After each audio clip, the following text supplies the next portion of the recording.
What's up everybody, Trinity here, and welcome back to the Second Street Marvel. In today's comic book review, I'm going to be reviewing two different books. That's right, I'm going to be reviewing the new X-Men books that came out this week, and that is going to be Excalibur issue number 2, as well as Marauders issue number 2.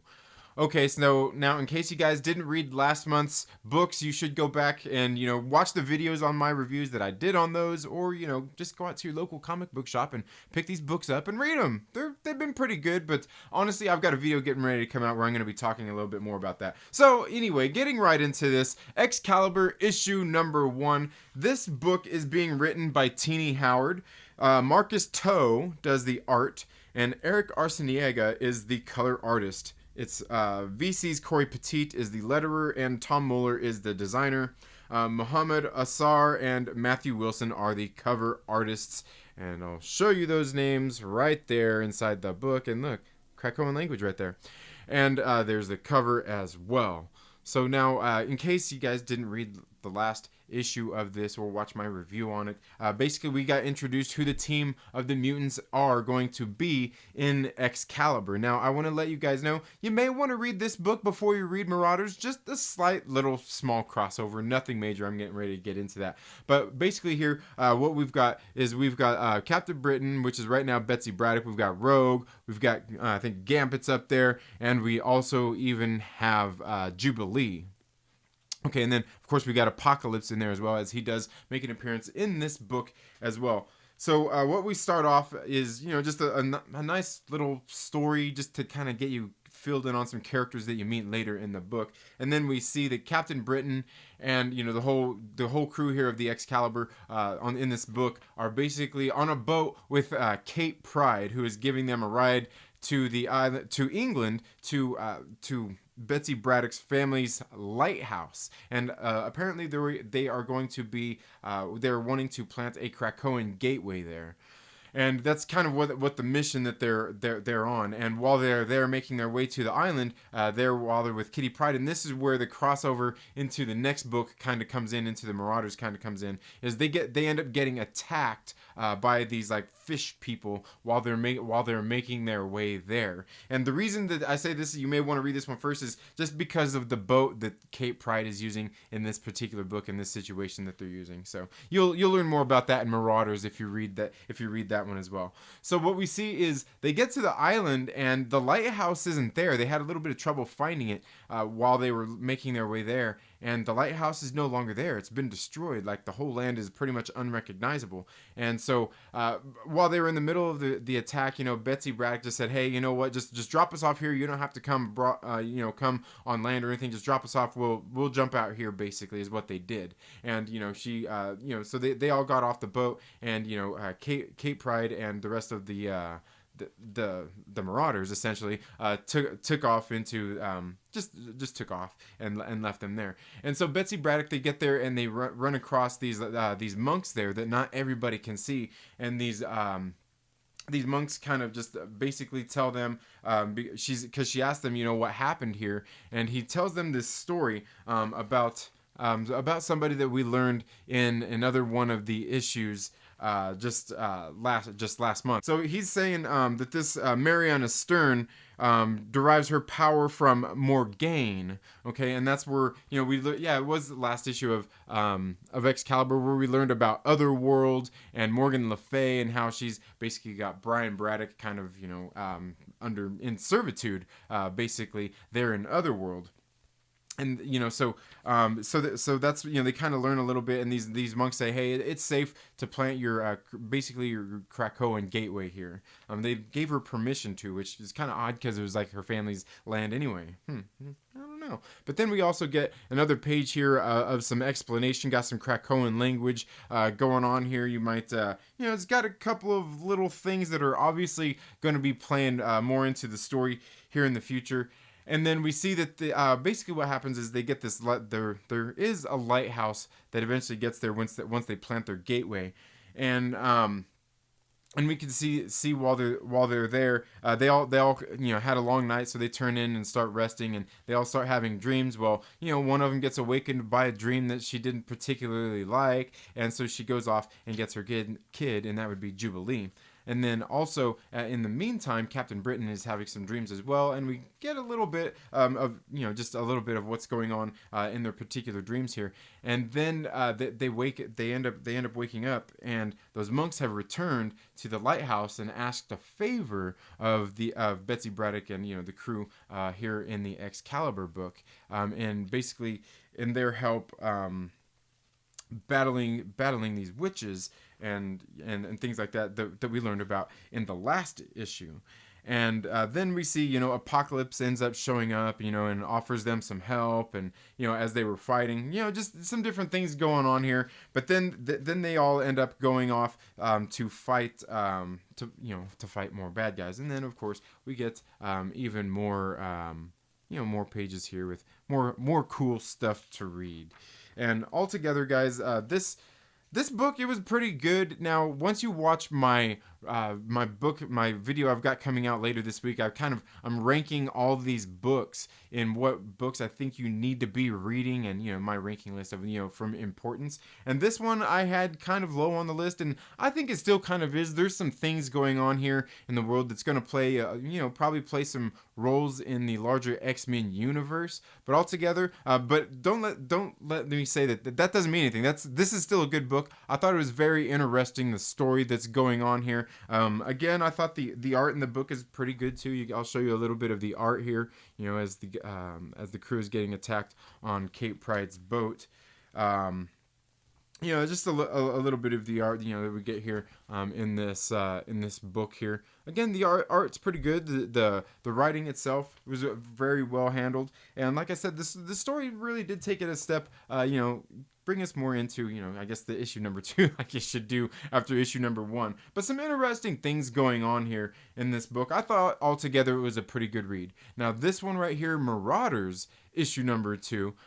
This one right here, I thought this book was very good. There's definitely some interesting things going on here. And this book is being written by Jerry Dugan. Matteo Lolli is the artist. Federico Blee is the color artist. VC's Corey Petit is the letterer. Tom Muller is on design. And Russell Dodderman and Matthew Wilson are the cover artists here. And go ahead and take a look at that cover, guys. This is a very beautiful cover here as well. I like this one. And this one kind of... just the little thing that's going there on the cover kind of plays into the story. Now this one kicks off right off the bat. It's going to tell us exactly what characters we're going to be seeing in this particular issue. And here we're going to get Emma Frost, Sebastian Shaw, Cape Pride, Lockheed, Pyro, Iceman, and Storm. So basically the crew of the Marauders, and Sebastian Shaw and Emma Frost.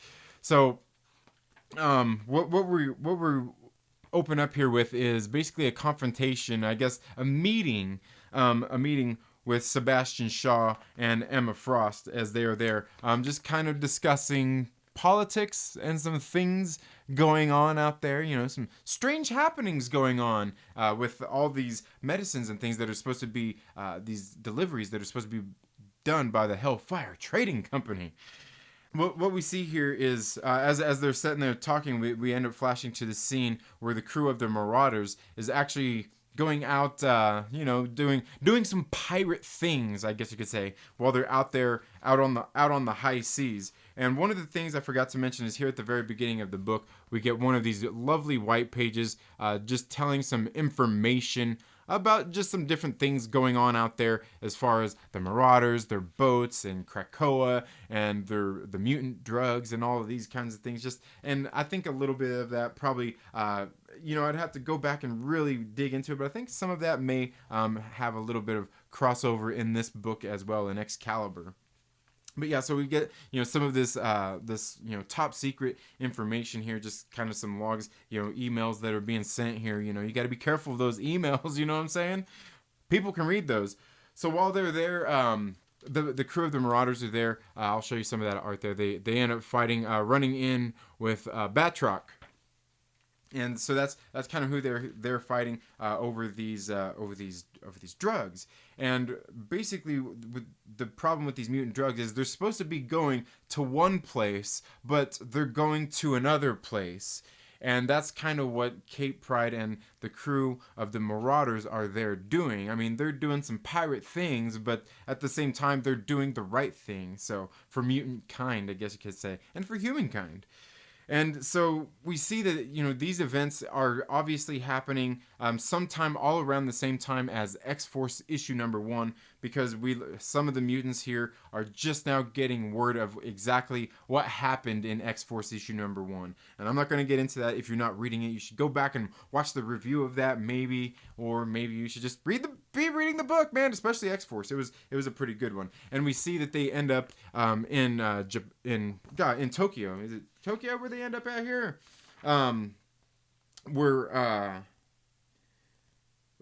Bishop was at in the last issue. I think it was, I want to say it was Taipei, Taiwan is where they ended up at. And that's when they got the Marauders here ended up getting the news of exactly what happened in X-Force issue number 1. And they go in there and they end up getting some tattoos, and some of them get some pretty interesting tattoos on their bodies. I'll tell you that much. But a couple of them end up getting some tattoos in memory of exactly what happened in X-Force. And then we see here towards the end of the book that Cape Pride finally gets her new ship for doing what she does and sailing the high seas, something a little more efficient and a little better for fighting off, I guess you could say, bad guys out there, people that might mean to do them harm.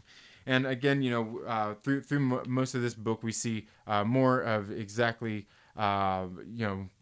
Emma Frost and Sebastian Shaw sitting here having this conversation, and something happens in this book that I figured was going to happen, and that's kind of what they're discussing this whole time, is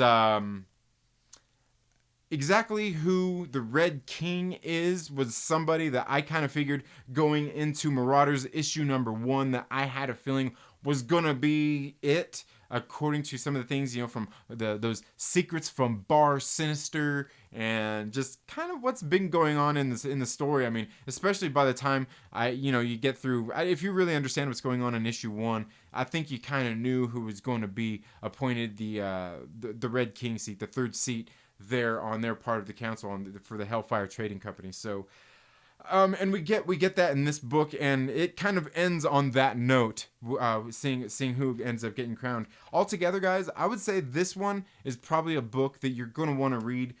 Just if you're reading any of these titles, like I said, I'm dropping a video later this week, giving my ranking list on what books of these XMEN series, these New Mutant series, that I think that you need to be reading in basically ranked by importance. And if I'm not mistaken, both of these issues weren't high on the list, but I would say there is definitely, and I think this one was a little bit higher than Excalibur was. I think there's a little bit more going on in this issue this week, and it might have some things in here that you'll want to read about. But yeah, guys, that's really about it. Again, these books have been really great. Just all the things going on here, just kind of being all these stories kind of being overseen by Jonathan Hickman here. I think they've been doing a really good job kind of keeping all the stories interconnected, and also the continuity is flowing pretty good in them. I like that. They're being very, very smart about the story being put forth here in all of these issues. So that's one thing I definitely appreciate seeing out of Marvel Comics, especially at a time where I've been pretty critical of how they have done some of their recent events, like the War of the Realms, and then even like some of the Spider-Geddon was a little out there that happened last year. And then just even going into, I'm sure, like, I've seen Absolute Carnage. I think they had some, like, a couple of issues that came out later than stuff that happened earlier. Just, when you're going to do an event like this or releasing these kinds of books, at least release them in a sensical order where we're getting some continuity and we're not jumping back and forth through the timeline of exactly the events of what's going on in these books. And that's something I've definitely appreciated out of all of these titles that have been coming out of basically this soft reboot of the X-Men in the Marvel Universe. Is they've all had that really nice interconnectivity, and all the stories have really just run together pretty well. And they're not running so much together that you don't have to read all of them. Like, you could still get filled in here and there on just different little things that have happened. But altogether, I think the one thing about all of these books that have come out is it's rewarding you in that way. If you're reading all of these books, they're giving you a nice, really well written story all together. And that's, something, like I said, I've been kind of critical about in some of their events they're doing. Of course, this isn't an event that they're doing, but I have a feeling, if you watch my video coming out later this week, that there are some of these titles that may not be going on for a whole long time. I think some of them are going to be probably kind of limited series, and then maybe they'll spin into different series, but I'll save that for that video. But altogether, guys, I think that's something that's been going good about this whole thing, and I think a lot of that is due to Jonathan Hickman kind of being the overseer of the mutants now in the Marvel Universe, him just doing that and taking over the reins for that, and I think it's been good. And again, guys, let's talk down in the comments below. Have you read Excalibur issue number 2, and have you read Marauders issue number 2? If you have, tell me what you think about them, and let's talk about these books down in the comments below. That's all I have for this video today, guys. Thank you all so much for tuning in to the Second Street Marvel. If you haven't already, please make sure you're subscribed, click the little bell and all of that good stuff. Give it a thumbs up or give it a thumbs down. It's on you. But most of all, make sure you share this video with a friend and invite them to come hang out with us here on the Second Street Marvel. We'd love to talk some comics with them and with you. So we'll see you all in the next video. Happy reading. We'll see you then. Later.